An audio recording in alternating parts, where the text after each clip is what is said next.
So I was just interrupted by the mailman, the post, so I feel like I'm finally a real YouTuber now. You're not a real YouTuber until you've been interrupted filming by someone, a package at the door. I just wish it was something more exciting than some medicine. Yeah, real fun. Hi everyone, welcome back to another video. I hope you're all doing as well as you can be.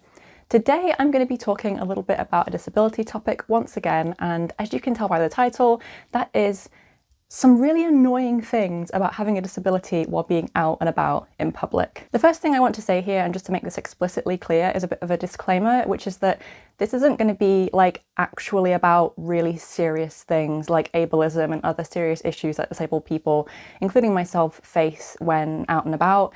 That's not what this is about. This is a fun video. It's just kind of me talking about my pet peeves, talking about how the world isn't really set up for disabled people in a lot of ways. And as always, this is based on my personal experience, so I'm not here to talk for all disabled people. Everyone has a unique experience, unique issues, different things that they deal with, just a completely different experience of disability. But I'm just making this video for fun in the hope that it might make some of you smile or maybe nod in recognition of some of these issues if you might face them yourself, because I think that feeling like you're not alone in dealing with this stuff is actually quite helpful. I just want to make people feel included and talk about some of the issues that I face that actually would be nice if life wasn't this way for me or other disabled folks. But like I said, I'm not here to discuss bigger social issues today. That's not what this video is for. So please don't feel like I'm talking about very like small issues or petty things and I'm avoiding the big issues. It's just that's not what this video is about today. So this is specifically about things that I experience and encounter when I'm out and about, whether I'm out in the city or I'm traveling, shopping, things like that. Just things that I've noticed over time that I'm like, boy, my life could be way easier if things were just a little bit different. If the world was set up more to consider disabled people in the way that it is set up, because that's kind of the overarching issue in this video that I'm not going to talk too much about, too seriously about, which is the fact that the world just isn't set up for people with disabilities. And obviously there's an incredibly wide range of disabilities and we all have different needs, different situations, we use different aids. Some of us don't use any aids and we have invisible disabilities. There's just this massive spectrum. But you know, there's a lot of disabled people out there. And I really wish that certain things were different and things were just set up with a little bit more accessibility in mind for disabled folks. It would certainly make my life quite a bit easier when I'm out and about. So today I have 7 kind of disability pet peeves to talk to you guys about, and if you have any similar experiences or you relate or there are things that I've forgotten that affect you, please go ahead and feel free to leave them in the comments below. I just would like to collect this data so that I can be better at advocating for this kind of thing. We can all share in each other's kind of pet peeve annoyances. And I think the best thing we can do is learn to approach these things with a bit of awareness, maybe a bit of humour amongst ourselves, and then we can go out into the world and better advocate for ourselves and others. Not that we should be having to do that. I feel like the world should be taking notice of us and our experiences, but that's just how I see it. So again, my experience of disability and the world around me, not meant to address bigger social issues in this video, just for fun. Okay, you good? We good? Let's go. Number 1, there is never anywhere to put my mobility aid. This is such a big issue for me because I feel like everywhere I go, everything I do, unless I'm able to hold my walking stick all the time at that particular moment, there's just nowhere for it. Like I said, I use a walking stick, but I imagine this is similar for people who use crutches, who even have wheelchairs or mobility scooters, just any kind of mobility aid that you need to take with you when you're out and about.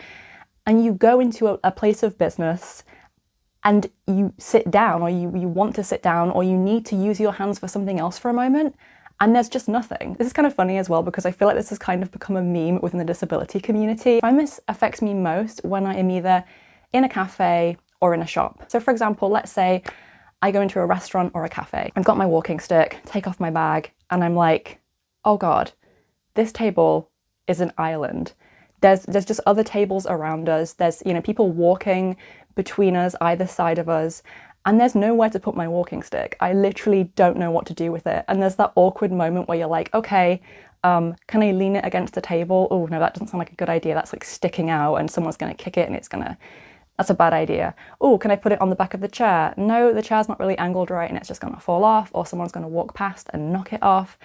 And you literally just sit there for a moment and you're like, what do I do with this stick? Like, I need this to get around successfully and easily, but there's nowhere to put it. Usually for me, this just ends in me trying to find like the least potentially dangerous way to like store my stick while I'm sitting at a table. I'll try a few different things, back of the chair, leaning against the table. Like I said, if you're in a place where you're against a wall, you can usually at least put it against the wall and know no one's going to walk past it and kick it or anything like that.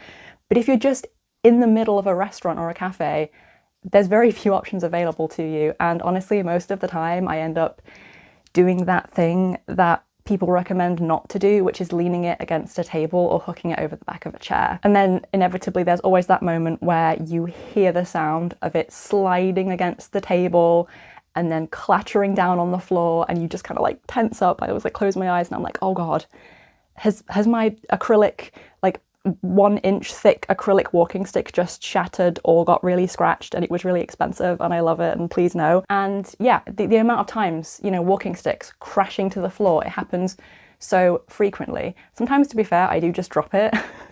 I had like a really weird spell when me and Kieran were away last year in the Lake District, when like I would just be stood in a shop doing something and my hand would just like, and I would just drop it. I don't know why. But in situations like this, you really have no choice. There's nothing. If they just put like a hook on a table or a chair, I know that the given advice is to put it on the floor flat so that you don't risk it like clattering off. But honestly, I feel like there's just as much chance when because I'm so tall and my walking stick's quite long, it literally just sticks out on the floor and I'm like, they're gonna tell me to move this because they're gonna step on it. Someone's gonna like roll on it and like go flying, and that's not gonna be good either. But yeah, at the same time, it's like if you provided somewhere for your disabled customers to actually put their mobility aids, they would use it. Like, my God, what I would give for a table hook or just somewhere safe to put my stick that's not like too far away from me or anything like that. I wouldn't want to go and put it over in like an umbrella stand like miles away at the entrance or anything, because I feel like that's, first of all, a lot of people need the help of the mobility aid to get to the table. It can take away a lot of your freedom and dignity, feeling like the thing that helps you get around, especially if you're more reliant on your mobility aid, is like right over there and miles away, and you're like, I have to rely on someone to go and get that for me before I can leave. God, the times that it just clatters to the floor and I just feel my soul leave my body. This is also a similar issue when I'm at cash registers trying to pay for something and I don't have anyone with me, like if I'm on my own. For example, I'll be going to pay for something, so I'll have like the item that I'm paying for, especially if it's like a bigger item, in one hand, my walking stick in the other. Then I'll be going in my bag and I'll be getting out like my wallet, maybe my straw card if I've got one of those, and I'm trying to like pay for the thing, but then I have my walking stick and I don't really know where to put it. And again, you have the whole like just lean it against the cash register option, but like then it slides off. Everyone in the queue behind you is like either frustrated and angry or just like, oh no, this is so sad, sad disabled person. And you're like, oh, please just have a little hook on the cash register so that I can just, like on the desk thing, so I can just put my walking stick or my crutch or whatever to the side. I used to have a walking stick with a T handle, like the top of it was a T handle, so I couldn't do anything with it. Like with my new one, it has kind of an umbrella shaped handle, so I just hook it over my arm, which still isn't ideal, but it's better than nothing. But if you have a T handle stick, what can you do? There's nothing you can do about it. Like, where do you put this thing? So yes, a place to put mobility aids in places like shops and cafes would be amazing. Before I go on to this next point, I would just like to introduce myself and say that, hello, I am Gina. I'm fatigued but fabulous, and I make videos about chronic illness, disability, lifestyle, self-development, all kinds of fun stuff. And I would love for you to subscribe and hit the like button on this video, because that really, really helps out my small but growing channel. Thank you very much for watching, and I will get back to the video. Number 2 is that most restaurant and cafe staff don't understand or seem to believe my dietary requirements or my medical diet. So you may or may not know that I am on the low FODMAP diet. I've talked about it in a few of my videos, but basically it's a very specific and quite restricted medical diet, and it's basically the only form of treatment I have right now, because I've been waiting for over a year for some treatment for some very serious, like daily struggle type of gastro issues. You know, fun. But the only thing that seems to help me that my dietitian left me with was the suggestion of using the low FODMAP diet to try and limit some of my gastro issues. And frankly, it's better than nothing. It certainly is not solving the problem, but it's better than nothing. And if I do eat any FODMAPs, it's not a good time. Like, it's really not a good time. So luckily these days there are plenty of recipes online for a low FODMAP diet, and I usually cook things from scratch because just buying anything that's remotely pre-prepared is usually a big no, because it'll have like onion, garlic and stuff like that in it, and that is one of my worst triggers. So I have to prepare a lot fresh at home. The problem occurs when you go out and about and you go to a restaurant, especially if they have a certain amount of pre-prepared food on the menu, because trying to find something that I can eat that's not going to make me ill is very difficult, as is communicating what my needs are to the wait staff and having them understand that like there are a lot of ingredients that could cause me big problems. And this is the other issue with this, which is the difference between an intolerance and an allergy. Because I know that there's a lot of awareness, understandably of course, about things like peanut allergies and basically allergies that can be life-threatening, that are really serious. And restaurants and cafes and stuff like that might actually refuse to serve you if they feel that they can't give you what you need, which is perfectly fine and like obviously, because we want to keep everyone safe, right? The problem comes when you have an intolerance, and specifically one we haven't heard of, because while I'm not technically allergic to FODMAPs, it makes me very, very ill for days and can cause a massive flare-up that like just throws my life into chaos. Like, I can't do things, I can't work, I can't think because I have a flare-up, and it's just completely all-consuming. So I can get really ill. There's this kind of like weird social thing about like anyone with specifically like a gluten intolerance for some reason, like anyone who asks for gluten-free is like lying or making it up to be special. And oh my God, I have to avoid gluten now. It sucks. Anyone who says that people, at least most people, like I've never personally encountered someone who's just like,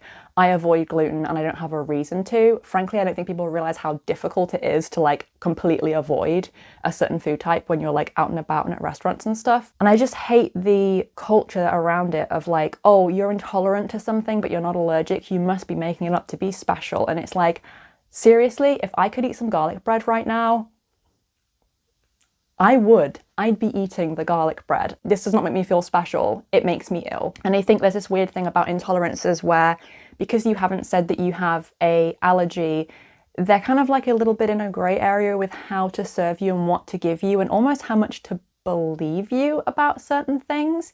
And so it's a difficult road to tread, because if I say I'm allergic and use that word, there's a lot of legal implications that come into play where I might be refused service. And it's like, it's not going to kill me, luckily, but it is going to give me really bad flare-ups. So like, please treat it seriously.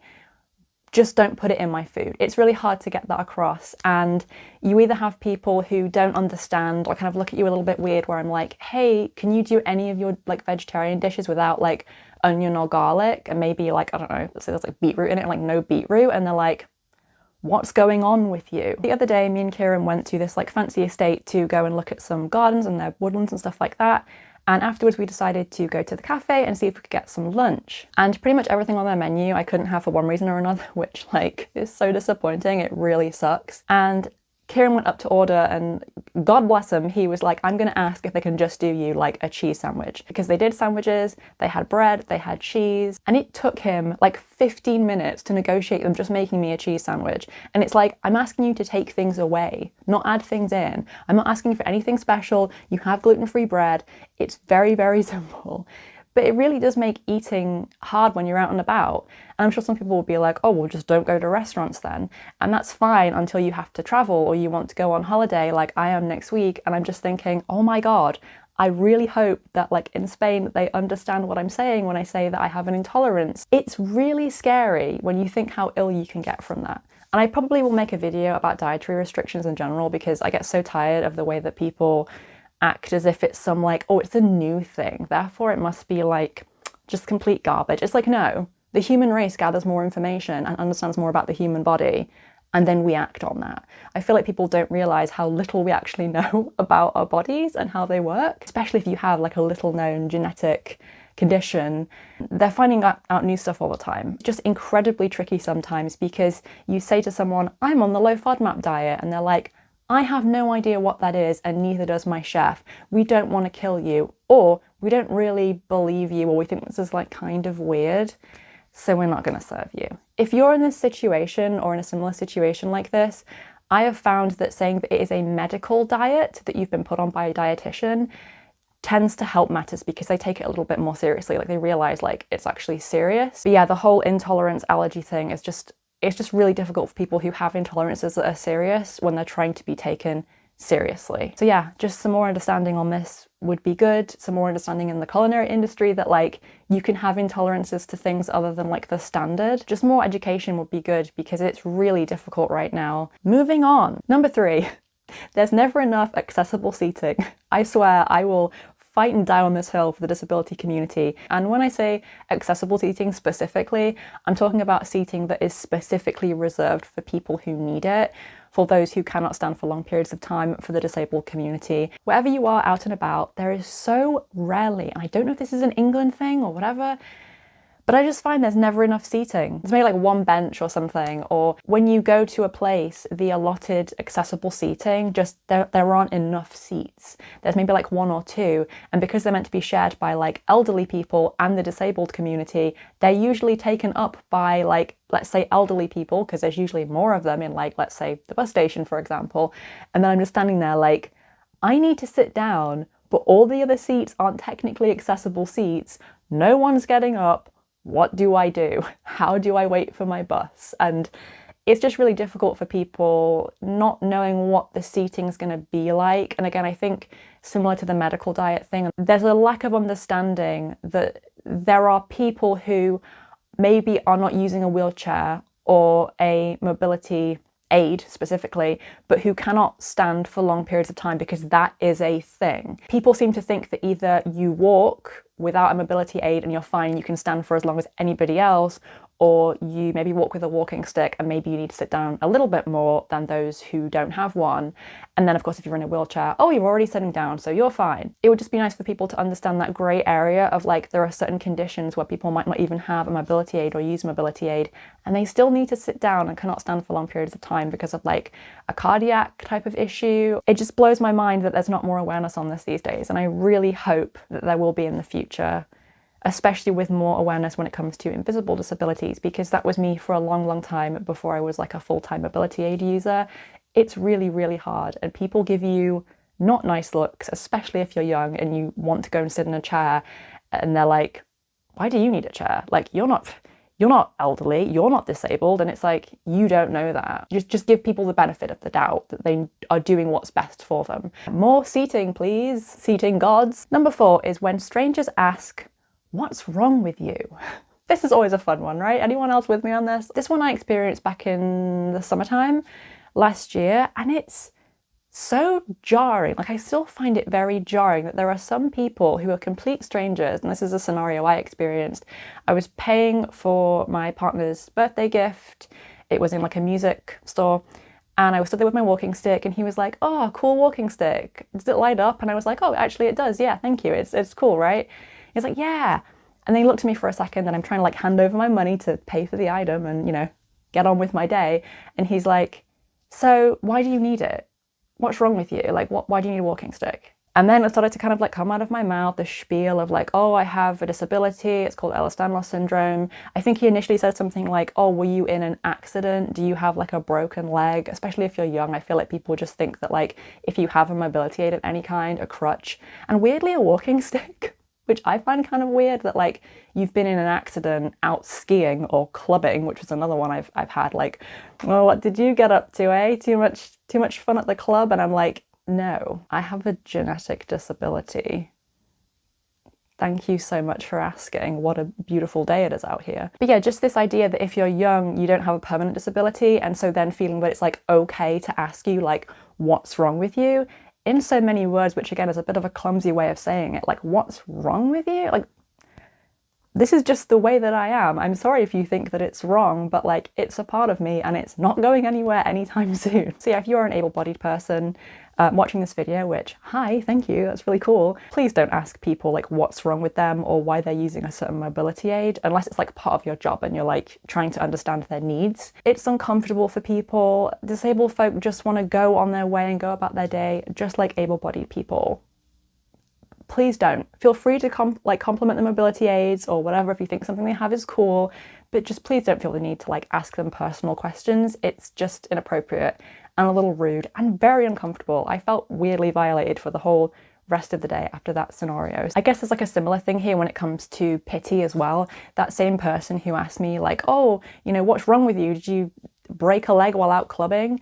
She actually lives near me. And so when I go for local walks around the area, I will often see her. She'll be out walking her dog. And whenever I have my walking stick with me, which is like pretty much all the time now, she will kind of now come over to me in a way that she didn't used to pre-walking stick use and be like, are you okay? Yeah, but are you okay though? Are you okay? And like ask me if I'm okay like 1,000,000 times, and I'm like, I'm fine. I'm just a disabled person out for a walk with my walking stick. I'm okay. I don't need help. I'm fine. Ugh, the kind of perceived inability of, the kind of perceived lack of independence, I think just grates on people when you do have a certain level of independence and they're just like, why aren't you inside? It's like, because outside is nice. Okay, moving on to the next one. Number 5 is bad pedestrian etiquette. I'm gonna bundle in a bunch of things here because there's a bunch of different things I could have separated, but they all come over under the same umbrella, which is that able-bodied people out and about interacting with disabled people on the street, specifically in like pedestrianized areas or on a pavement, and just being like either really, really ignorant or just straight up rude. I had a really pretty nasty experience recently actually when I was in the pedestrianized area of my city, which very old, so mostly cobbled, which cobbles, very pretty, but kind of perilous actually if you're disabled. Or even if you're not, like they're just not good to walk on for anyone, I don't think. Anyway, so there was cobbles down the middle of the pedestrianized street, and then either side there are very narrow, again, very old pavements, because I assume the street used to have like carriages and stuff going down. Oh, can you imagine? Anyway, so I was walking along with my walking stick, and then because the pavements are so narrow, whenever I'm in this particular place, usually who I'm with will kind of like keep hopping from like onto the cobbles and then back onto to walk next to me on the pavement because it's just so narrow, and I continue obviously along the smoother, relatively smoother pavement. And I remember there was this woman, and I'm assuming it was her daughter, like these two women, older woman, younger woman, walking towards me, and I was on the pavement. They didn't have a mobility aid. They looked, you know, obviously I don't know because whatever, looks can deceive, but they looked perfectly able-bodied to me. I was kind of going along with my walking stick, coming towards them, and as I do, because I could see they weren't in any particular hurry to kind of get out of my way, I sort of moved to like one side as much as I could onto the side of the pavement. But these are extremely narrow, and obviously when you use a walking stick you have kind of a wider diameter just naturally, and I could see they were getting closer and closer to me, and like they weren't moving, and they were walking like two abreast either side of each other, just straight towards me. I was like walking with my stick, and this woman so did not move to the point that she barreled into me on my like stick holding side, my left side, and just barreled into me and like pushed me, and then turned around and started yelling and swearing at me for not moving, or like just yelling and swearing at me for not getting out of the way. And I was so like fight, flight or freeze that I yelled back. I was like, I have a walking stick. And she muttered something, I don't know, she looked like somewhat abashed. I don't know if she'd not seen my walking stick. Honestly, I doubt that because it's bright, bright pink and we're in the middle of English winter, so everything is grey, literally everything. And she'd had a really big run up to seeing me. I'd moved as much as I could to the side and she just barreled into me. That was really scary, and I can't believe there are people like that out there who don't see people with mobility aids and think, okay, I'm going to be the one to move around them because them moving around me is going to be harder for them. Maybe there was no drop curve. For all she knew, I couldn't actually go down a non-drop curb. I actually had someone else on my right-hand side anyway, so I couldn't move anymore. And yeah, people just completely oblivious. Similar thing, people kicking my walking stick. I've had that a few times, especially in big crowds. Big crowds can be pretty intimidating if you are a mobility aid user, I feel like, because, I mean, I imagine especially if you're in a wheelchair, right, and you're lower than everyone else, just people seeing you is difficult. And me and my partner were at a lights festival was it a couple years ago now? A year or so ago, we went to a lights festival. Massive event in a big city, loads of people, a huge crowd. I was struggling to even like keep hold of his hand at this point. I had my walking stick and I just thought like no one can see this right now. And again, because it creates like a wider diameter around you, people were kicking it, scuffing it, and it just, especially if you rely more heavily on your mobility aid, it just becomes a dangerous place for you to be, and it's really not good. So just some awareness that not everybody is like okay with being jostled around. You know, you can kick someone's mobility aid, you can cause them injury as well. A lot of people would have fallen in that situation if someone had kicked their stick, especially if they were unsupported by anyone else. But these things can be really scary, and I think just an awareness of the fact that like if you see a disabled person on the street, you don't have to do what some people do and give them like a massive wide berth and be like, everyone, disabled person coming, give them room, and like put up little tiny little cones around them and let them pass. Like that's, it's funny when you see people like this. You either get people who like barrel into you or people who like give you the widest berth ever. And I'm like, I don't need like a radius around me of that diameter. Please just walk around me and don't kick my stick. That's all I ask. But yeah, just people being more aware of the fact that like disabled people might not be able to like get out of the way with the same ease that you can, especially when it comes to like cobbled streets, old places with no drop curbs, stuff like that. Like just be respectful, as you should be with all people, disabled or not. But yeah, this is a real pet peeve of mine, and it makes me not enjoy being in crowds even more, to be honest. It's not a fun time for disabled people in a crowd. Number 6 is when there are hardly any disabled parking spots. Oh boy, this one, there's a lot. When me and Kieran went to Leeds to see my favourite band, Twerp, TWRP, last year, we parked in this like big multi-storey, it must be relatively new, but it was massive, like a massive multi-storey car park in the middle of the city. It was very central, attached to a shopping centre that had a John Lewis in it. And if you aren't English and you maybe don't know what John Lewis is, it's just like a big department store kind of place. It's pretty fancy. And literally we were driving up and up trying to find somewhere to park, and there were more John Lewis collection parking spots, so parking spots that were literally designated for people just going into John Lewis to pick up an order, than there were disabled parking spots. And we had to park on like the 5th or 6th floor in the middle of the day to actually get somewhere to park. And I looked it up later, turns out John Lewis actually own they own the car park, they built the car park, so that's interesting, isn't it? But just the fact that there are never enough, or never like a respectable amount of disabled parking spaces, at least here in the UK, compared to non-disabled spots. It's really, really difficult when you end up driving up and up and up. And then often in the car park we go to where we live, the lifts aren't working either, so I'm not really sure what people are supposed to do.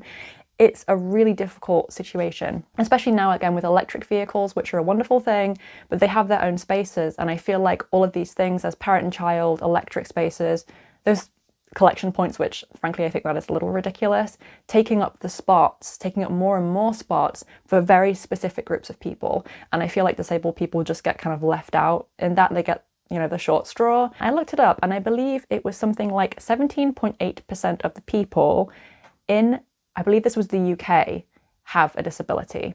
So if you have 100 parking spaces, that means that 17 of those spaces should be disabled. For me, I would estimate that like most like car parks we go to maybe have like 7 or 8 spaces, especially on like per floor. This is as well, so per 100 parking spaces. It's definitely not 17 per 100. It's not, nowhere near. So yeah, having more accessible spots would actually be nice to allow more people with disabilities to get out and about safely and to park safely. Number 9, and this is very specific to a situation that I was in, but I'm sure it's happened to many people, when nobody has or knows where the accessible toilet key is. We went to an event, it was actually the event in Durham that I mentioned earlier, and this event was talking about how they recognised the sunflower lanyard and how accessible they were, and they even had this like special place you could go to pick up a sunflower lanyard if you didn't have one and you needed one, and they were meant to be like specially trained in sunflower lanyards and what they mean and all that kind of thing.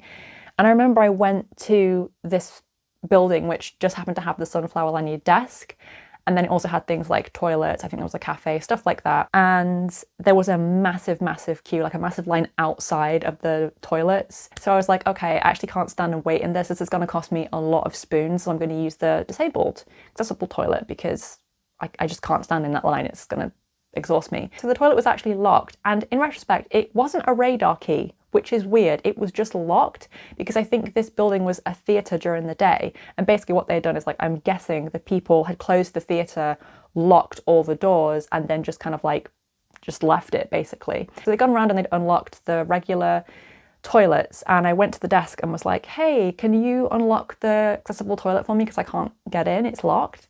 And panic ensued. They all looked at each other and like, oh my God, where is it? Where is the disabled toilet key? Oh my God.